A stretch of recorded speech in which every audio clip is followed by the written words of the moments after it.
Hello everyone, कैसे हैं सब लोग। उम्मीद करता हूं सब लोग घर पर होंगे, सुरक्षित होंगे। लास्ट क्लास में हम लोगों ने इनवर्स ट्रिग्नोमेट्रिक फंक्शन स्टार्ट किया था। बेसिक ग्राफ, डोमेन, रेंज मैं बता चुका था। आज हम लोग क्वेश्चन कर रहे हैं। फर्स्ट हम लोगों को इस फंक्शन की क्या निकालनी है, रेंज निकालनी है। मैं क्या कर रहा था, एक बार इस फंक्शन को थोड़ी देर के लिए हम लोगों ने के अज्यूम कर लिया है। तो के मेरे पास क्या बनकर आ गया, 5x² माइनस 8x प्लस 4। अब मैं इसकी रेंज निकाल लेता हूं। इसकी क्वालिटी की रेंज निकालने का फॉर्मूला आप लोगों को पता है, -d/4a होता है। तो ये हमारे पास आ गया 4ac minus b² divide by 4a बनकर आ गया। तो ये हमारे पास आ गया 454 माइनस 64 डिवाइडेड बाई 20। तो ये आ गया 80 माइनस 64 16 डिवाइडेड बाई 20। तो ये हमारे पास बनकर आ गया। मैं बोल सकता हूं जो के की वैल्यू मेरे पास आएगी वो ग्रेटर देन 4/5 आने वाली है। इक्वलिटी तो होल्ड करेगी। अच्छा, अब मैंने दोनों साइड लोग ले लिया। बेस किसके साथ, 4/5 के साथ। मैंने लोग का बेस ले लिया 4/5 के साथ। अगर बेस 1 कम होगा तो नंबर का जो साइन है वो चेंज हो जाएगा। तो ये मेरे पास बन के आ जाएगा लोग 4/5 तो यहां से मैं क्या बोल सकता हूं, यहां से मैं बोल सकता हूं log ऑफ 4/5 की बेस के की वैल्यू 1 से छोटी आने वाली। मैंने क्वेश्चन के दोनों साइड कोट इनवर्स ले लिया। कोट इनवर्स log ऑफ 4/5 के, मुझे यही बेसिकली निकालना था। कोट कैसा फंक्शन है, डिक्रीजिंग फंक्शन है, तो अगेन इनक्वालिटी का साइन जो है वो घूम जाएगा। तो यही तो हम लोगों को इस फंक्शन की तो रेंज निकालनी थी। तो इसको मैं क्या मान सकता हूं, y। तो y की वैल्यू कोट इनवर्स 1 पर मैं बात करूं तो किससे बड़ी आने वाली है, π/4 से बड़ी आने वाली है। तो हमारे पास रेंज आ गई π/4 से बड़ा। बट आपको यहां पर ध्यान रखना है कि π/4 से बड़ा इन्फिनिटी तक तो नहीं जाएगा, क्योंकि मैक्सिमम रेंज तक ही तो जाएगा। तो मैक्सिमम रेंज क्या होती है, 0 से पाई होती है। तो मिनिमम तो हमारे पास π/4 आ चुका है और मैक्सिमम ये कितना जाएगा, पाई जाएगा। और पाई पर कैसी आती है, ओपन ब्रैकेट। इस क्वेश्चन को ध्यान से देखिए, 2 बार साइन चेंज हुआ है। एक बार जब लोग मैंने लिया, लोग का बेस 1 से कम था इसलिए बेस चेंज हुआ। दूसरी बार कोट इनवर्स लेने से फंक्शन कैसा फंक्शन है, कोट इनवर्स डिक्रीजिंग फंक्शन है। और डिक्रीजिंग फंक्शन की वजह से इस क्वेश्चन की हम लोगों को इनक्वालिटी चेंज करनी पड़ी।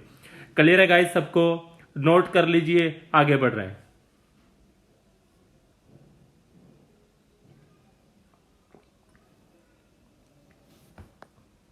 नेक्स्ट क्वेश्चन देखिए। Next question again same question लिखा हुआ है, बट यहां पर हमारे पास बेस में चेंज कर दिया है। तो इसको वही हम लोगों ने के अज्यूम किया, तो सेम रेंज निकाली। तो के की वैल्यू ग्रेटर देन 4/5 हमारे पास आने वाली। क्लियर है क्या सबको। अगेन मैंने लोग का बेस ले लिया 5/4 के साथ। जब मैंने बेस लिया तो बेस इस बार इनक्वालिटी सेम साइड रहेगी, क्योंकि बेस जो है 1 से ज्यादा है। Because base is greater than 1, तो inequality will remain on same side.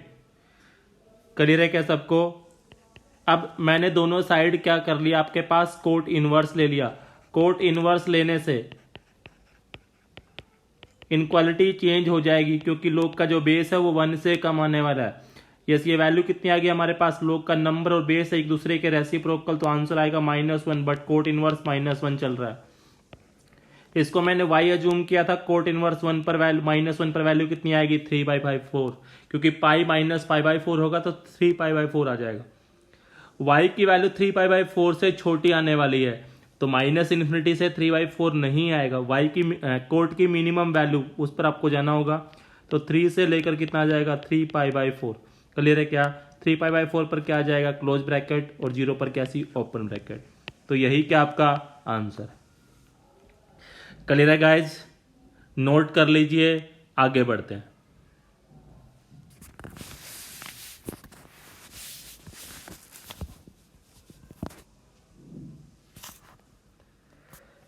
Domain of y is equal to 3 cos inverse x 4x minus pi की मैं बात करूं तो डोमेन के लिए फंडा क्या होता है, 3 कोस इनवर्स 4x माइनस पाई को ग्रेटर देन इक्वल टू 0 होना पड़ेगा। तो यहाँ पर मैं बात करूँ तो 3 कोस इनवर्स 4x को ग्रेटर देन इक्वल टू क्या होना पड़ेगा, पाई होना पड़ेगा। समझ गए क्या आप लोग?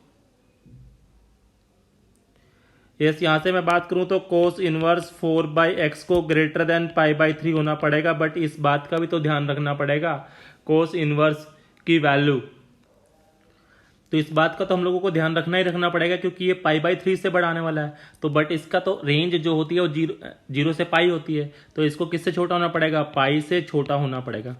क्लियर है क्या सबको? यहाँ पे 0 से पाई क्लोज ब्रैकेट होती है। अब मैंने क्वेश्चन के कोस को इधर लेके आगे, कोस कैसा फंक्शन है, डिक्रीजिंग फंक्शन है, तो इनक्वालिटी का जो साइन है वो क्या हो जाएगा, रिवर्स हो जाएगा। तो ये हो जाएगा रिवर्स, यहाँ पर हमारे पास हो जाएगा 4x और ये कितना हो जाएगा, कोस पाई, और ये कितना हो जाएगा, कोस ऑफ पाई/3।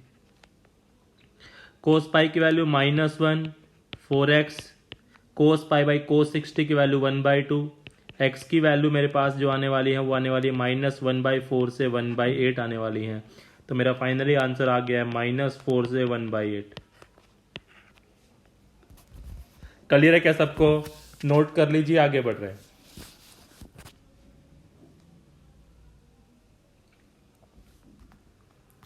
नेक्स्ट क्वेश्चन की बात करें तो f(x) हमारे पास गिवन है a + b cos inverse x, b positive number दिया हुआ है, फंक्शन की डोमेन और रेंज सेम गिवन है। तो फाइंड b - a आपसे पूछा गया है, तो हम लोग यहाँ पर डोमेन की बात करें, कोस इनवर्स x की डोमेन की मैं बात करूँ, कोस x यहाँ पर x की जो डोमेन है वो हमारे पास -1 से 1 है, और रेंज की मैं बात करूँ, कोस इनवर्स x को कहाँ से कहाँ तक होना पड़ेगा, 0 से पाई होना पड़ेगा। कंप्लीट क्वेश्चन को b से मल्टीप्लाई कर दिया तो ये हो जाएगा b कोस इनवर्स x हो जाएगा, और ये कितना हो जाएगा, b पाई हो जाएगा। कंप्लीट क्वेश्चन में a ऐड कर दिया है तो ये हो जाएगा a + b cos inverse x, ये हमारे पास हो जाएगा a + b पाई। तो इसको मैं क्या बोल सकता हूँ, y बोल सकता हूँ, और ये क्या लिखा हुआ है, a + b पाई। बट हमें तो पता ना कि y की जो वैल्यू है, फंक्शन की जो डोमेन है वो -1 से 1 है, तो यहाँ पे ये -1 होना पड़ेगा, इसको कितना होना पड़ेगा, 1। तो a तो हमारे पास आ गया -1, और a + b पाई की वैल्यू कितनी है हमारे पास, 1 है। a की वैल्यू जब मैंने -1 रखी तो b की वैल्यू मेरे पास आ गई 2/पाई, वही मुझे निकालना था, बट मुझे तो क्या निकालना था, b - a। तो b - a निकालने के लिए 2 - पाई + 1 हो जाएगा, तो हमारे पास फाइनली आंसर आ जाएगा 2 + पाई डिवाइडेड बाई पाई करके। नोट कर लीजिए, आगे बढ़ रहा है। यस, इंक्रीजिंग डिक्रीजिंग का फंडा, डोमेन, रेंज याद कर लीजिए, नोट्स प्रॉपर बना लीजिए, क्लास स्टार्ट करने से पहले वाले जो लेक्चर को एक बार रिवाइज कर लीजिए, तभी आप बहुत अच्छे से समझ पाएंगे।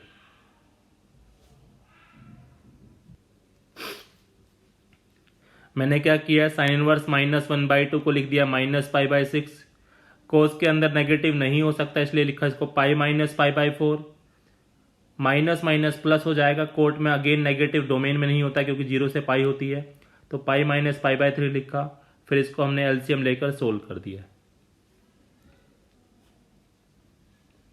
क्लियर है क्या सबको? आगे बढ़ते हैं। नेक्स्ट लिखा हुआ question, find sign of 2 sign inverse 3/5।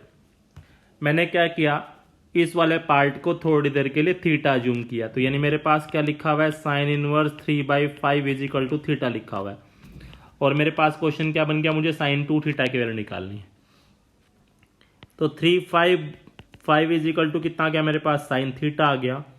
तो अब अगर मेरे पास साइन थीटा है तो मैं क्या निकाल सकता हूँ, कोस थीटा निकाल सकता हूँ। किससे निकाल सकता हूँ, या तो sine square plus cos square = 1 वाला फॉर्मूला लगा दीजिए, या फिर आप आइडेंटिटी लगा दीजिए। साइन थीटा किसके इक्वल होता है, यस बोलिए, तो ये 4 हो जाएगा। अगर मुझे कोई कोस थीटा पूछेगा तो कितना बनकर आ जाएगा, 4/5। क्लियर है क्या आपको? तो मुझे क्या निकालना है, साइन 2 थीटा निकालना है। साइन 2 थीटा का फॉर्मूला क्या होता है, 2 साइन थीटा कोस थीटा होता है। तो 2 साइन थीटा की वैल्यू मेरे पास कितनी आई, 3/5, कोस थीटा की वैल्यू मेरे पास कितनी आई, 4/5। तो 6 24 डिवाइडेड बाई 25 क्या हो जाएगा आपका आंसर हो जाएगा। यस, जैसे आपने इसको थीटा जूम किया तो आपके पास फाइनल क्वेश्चन बनकर आ गया 2 साइन थीटा। साइन 2 थीटा का फॉर्मूला होता है 2 साइन थीटा कोस थीटा, तो आपने वैल्यू पुट कर दी और साइन इनवर्स 3/5 थीटा से निकालने से साइन थीटा और कोस थीटा के फंक्शन बनकर आ गए।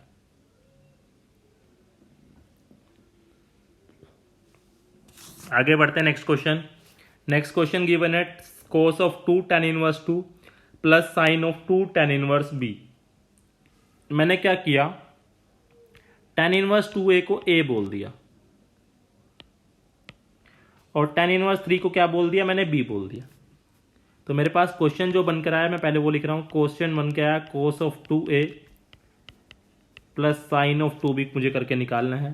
कोस 2a का फॉर्मूला में मुझे पता है क्या होता है 1 minus tan square a divided by 1 plus tan square a। Sine 2b का फॉर्मूला होता है 2 tan b upon 1 plus tan square b। अब मैंने tan इनवर्स 2 को मैंने क्या बोला a, तो मेरे पास tan a की वैल्यू कितनी आ गई 2। tan इनवर्स 3 को मैंने b बोला तो 3 की वैल्यू कितनी आ गई मेरे पास tan ऑफ b बनकर आ गई। पुट करता हूं यहां से 1 माइनस 4 डिवाइडेड बाई 1 प्लस 4, ये हमारे पास बन गया 2 इंटू 3 1 प्लस 9, तो यहां से आ गया -3/5 और यहां से बनकर आ गया 6/10। तो एलसीएम आ गया 10 -6 प्लस 6। क्लियर है क्या आपको? तो कितना आंसर आ गया 0। क्लियर है क्या सबको? नोट कर लीजिए, आगे बढ़ रहे हैं।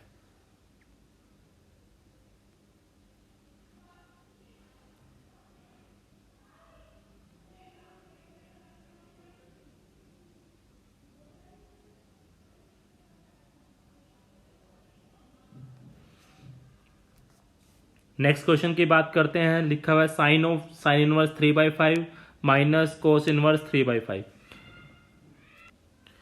क्या करता हूं मैं, इसको थोड़ी देर के लिए a बोल देता हूं और इसको क्या बोल देते हैं b।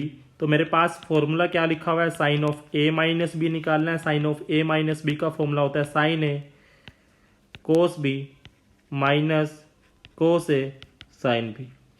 अब ये तो मुझे वैल्यू पुट करनी है, यहाँ से मैं बात कर लेता हूँ। साइन इनवर्स 3/5 को आपने a बोला है, तो 3/5 इज इक्वल टू अपने पास क्या बनकर आ गया, साइन a बनकर आ गया। तो अगर आपको यहाँ से कोस a निकालना तो वो कितना बनकर आ जाएगा, 4/5 बनकर आ जाएगा। सिमिलरली कोस इनवर्स 3/5 को आपने क्या बोला है, b बोला है, तो आपके पास 3/5 किसकी वैल्यू आ जाएगी, कोस ऑफ b की वैल्यू आ जाएगी। अगर आपसे कोई साइन ऑफ b पूछेगा तो आपके पास कितना आ जाएगा, 4/5। तो यहाँ पर पुट करना स्टार्ट कर दीजिए, ये 3/5 आ जाएगा, कोस b की वैल्यू 3/5 आ जाएगी, माइनस कोस a की वैल्यू आपके पास 4/5 आ जाएगी, साइन b की वैल्यू आपके पास 4/5 आ जाएगी। तो हमारे पास आ गया 9/25 माइनस 16/25। तो फाइनल आंसर मेरे पास आ गया -7/25। क्लियर है क्या सबको? नोट कर लीजिए, आगे बढ़ रहा है।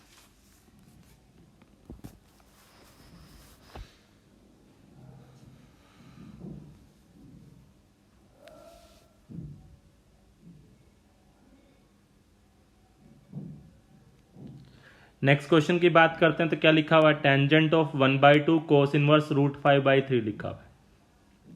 जैसा भी आपका मन करे, सिर्फ आप इसको थीटा मानना चाहते हैं इसको थीटा मान लीजिए, आप कंप्लीट को थीटा मानना चाहते हैं तो कंप्लीट को थीटा मान लीजिए, जैसा भी आपका मन कर रहा है वैसे कर लीजिए। मैंने कंप्लीट को थीटा मान लिया है।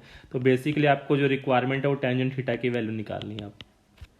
तो थीटा आपने जब माना, आपने 1/2 कोस इनवर्स √5/3 को जैसे ही थीटा माना तो आपके पास √5/3 किसके इक्वल आ गया, कोस 2 थीटा के इक्वल आ गया।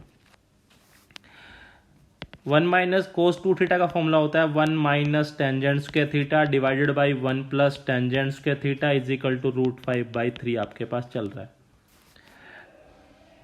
क्रॉस मल्टीप्लाई जैसे हम लोगों ने किया तो ये आ गया 3 minus 3 tangent square theta is equal to √5 plus √5 tangent square theta.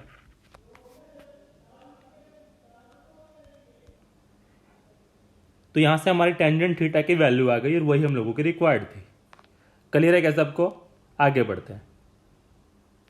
Next question की बात करता हूं, तो इसको एक बार थोड़ी देर के लिए ए बोल देते हैं। तो मेरे पास क्या बनकर आ गया, tan of 2a minus pi by 4। Inverse trigonometric function start करने से पहले एक बार ट्रिग्नोमेट्री के फॉर्मूले जल्दी से जरूर देख लें, क्योंकि उनकी काफी रिक्वायरमेंट पड़ने वाली है। tan 2a minus tan a minus B का फॉर्मूला मैं यहां पर खोल रहा हूं, तो क्या आएगा,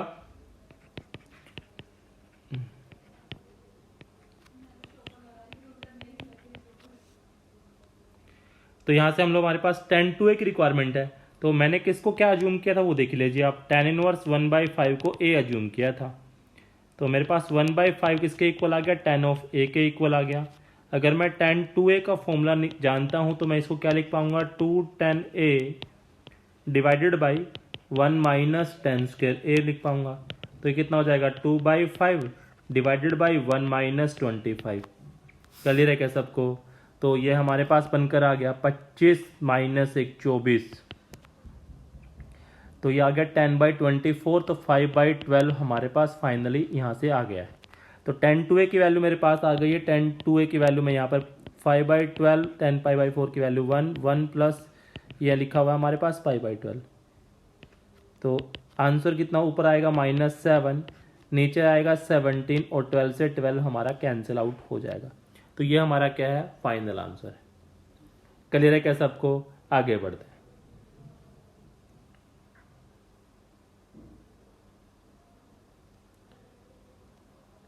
नेक्स्ट क्वेश्चन की बात करूं तो लिखा हुआ है cos inverse x plus cos inverse y plus cos inverse z is equal to 3 pi लिखा हुआ है। यस, अगर आपके पास लिखा हो cos inverse x plus cos inverse y plus cos inverse z equal to 3 pi, तो हम लोगों को पता है ये तो फंक्शन मैक्सिमम ही पाई हो सकता है, ये भी मैक्सिमम पाई हो सकता है और ये भी मैक्सिमम पाई हो सकता है। तीनों जब पाई रहे होंगे तभी तो आंसर 3 पाई पाई आया होगा। यानी कोस इनवर्स x को कितना होना पड़ेगा, पाई होना पड़ेगा, तो x को कितना होना पड़ेगा, कोस पाई होना पड़ेगा। तो इसका मतलब आंसर कितना आने वाला आपके पास, -1 आने वाला। इसका मतलब x भी -1, y भी -1 और z भी को भी कितना होना पड़ेगा, -1 होना पड़ेगा। तो तीनों का सम पूछा था -1 -1 तो आंसर हमारे पास आ जाएगा -3। क्लियर है क्या सबको? नोट कर लीजिए।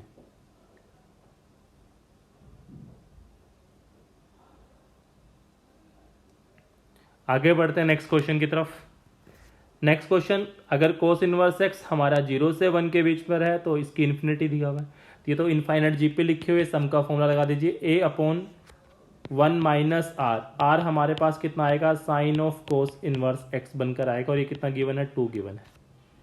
रेसिप्रोकल ले लिया तो ये हो गया 1 of sine of cos inverse x equal to 1/2। तो ये हमारे पास आ गया minus of sine of cos inverse X is equal to minus of 1/2, cancel out. तो कोस इनवर्स एक्स हमारे पास बनकर आ गया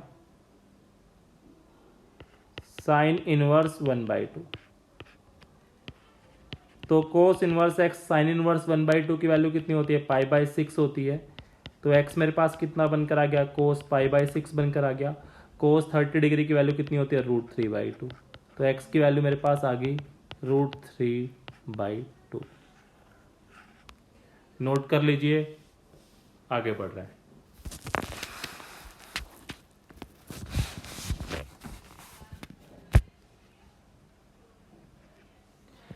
नेक्स्ट क्वेश्चन की मैं बात करूं तो find the domain of this लिखा हुआ है, साइन ऑफ log 3। तो हम लोगों को तो बस इतना ही तो पता है, log 3 बेस x/3 को -1 से 1 होना पड़ेगा।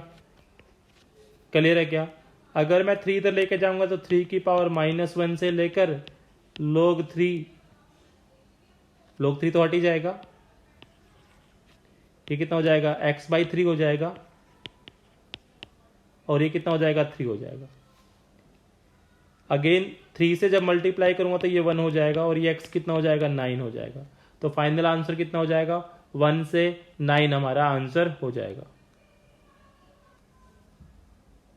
नेक्स्ट क्वेश्चन की बात करें तो सीकेंट तो यहाँ पर तो सीकेंट इनवर्स एक्स की बात करूँ तो 2 माइनस एक्स डिवाइडेड बाई 3 का जो मोड है उसको ग्रेटर देन 1 होना पड़ेगा, यानी 2x 2 minus x divided by 3 को ग्रेटर देन 1 होना पड़ेगा और 2 माइनस एक्स डिवाइडेड बाई 3 को छोटा होना पड़ेगा -1 से।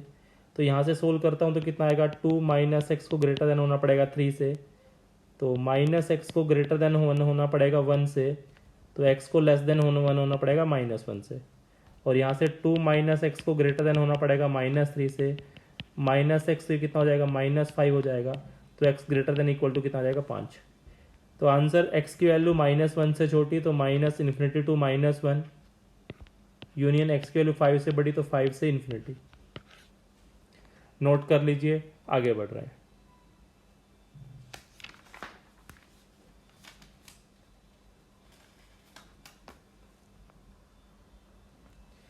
Next find the range of this. Yes, यहाँ पर सबसे पहले तो डोमेन निकालनी पड़ेगी। डोमेन की मैं बात करूँ तो डोमेन कैसे निकालते हैं, दो फंक्शन अगर हमारे पास लिखे हुए तो इसकी डोमेन अगर मैं D1 बोल दूँ, इसकी डोमेन D2 बोल दूँ, तो दोनों का कॉमन पार्ट आपको निकालना पड़ेगा। साइन एक्स की मैं बात करूँ तो ये तो mod of X less than equal to 1, ये फंक्शन -1 से 1 रहेगा। सीकेंट इनवर्स एक्स की बात करूँ तो mod of X greater than equal to 1 आती है।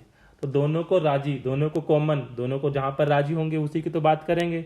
दोनों कॉमन कहाँ पर खुश होंगे, दोनों कॉमन डोमेन की मैं जो बात करूँ, डोमेन या कॉमन डोमेन की मैं बात करूँ, आने वाला है +-1 पर। समझ गए क्या? तो अब मैं फंक्शन की रेंज निकाल लेता हूँ at x is equal to 1 पर and at x is equal to -1 पर। दो ही पॉइंट पर, रेंज में दो ही पॉइंट आने वाले हैं, तो मैं आपको बात कर लेता हूँ। 1 पर मैं बात करूँ तो ये तो हमारे पास एक आ जाएगा π/2 और एक आ जाएगा 0, तो आंसर आ जाएगा π/2। और -1 की बात करें तो -1 एक आ जाएगा हमारे पास -π/2 और एक आ जाएगा पाई, तो आंसर तब भी कितना आ जाएगा पाई। तो एलिमेंटल रेंज तो हमारे पास क्या आने वाली है, π/2 ही आने वाली है। डोमेन क्या आने वाली है, 1 एंड -1। क्लियर है सबको? नेक्स्ट क्लास में हम लोग प्रॉपर्टी स्टार्ट करेंगे इनवर्स ट्रिग्नोमेट्री फंक्शन की।